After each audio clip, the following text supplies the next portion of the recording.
We ready to start? You are live. I am live. Okay, all right, we're continuing.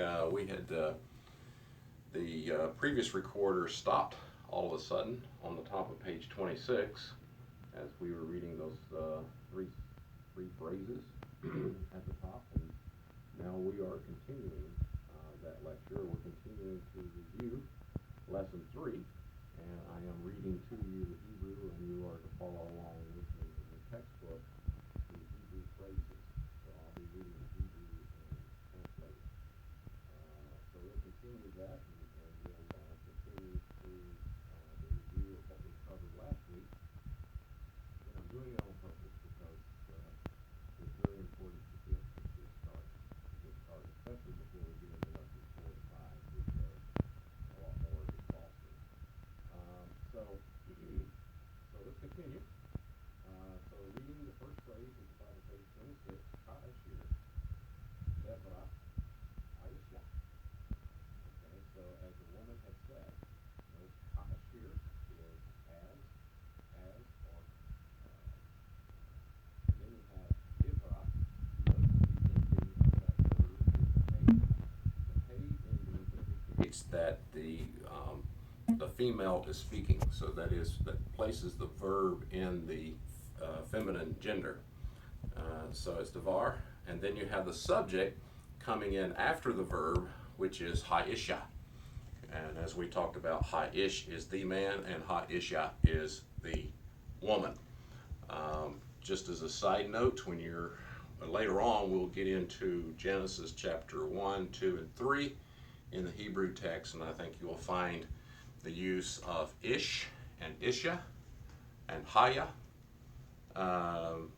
where Adam, and then Adam, which is mankind or man, and God named the first Ish, Adam, and then when Adam called Isha, the woman, Eve, carries with it a lot of the embodiment of the gospel message, which is told to us in Genesis 3:15.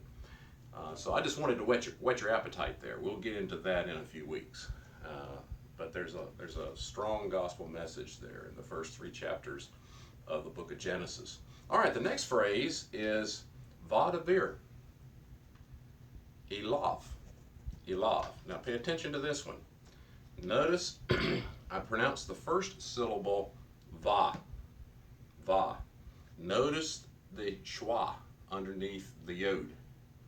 So the division of the syllable begins at that point. The schwa tells me to stop pronouncing it as one syllable, but break the word up into 2 syllables. So it's actually 3 syllables. It's va, da, bir. Vada bir. Elav. Elav. The temptation here is to confuse the suffix ending vav here as the shurik. And the temptation is to pronounce unto him as Elahu, Elahu, but it's not Elahu at all. That ending vav is not the U vowel. It is Elav. So you pronounce it with the V, like it should be pronounced. But it is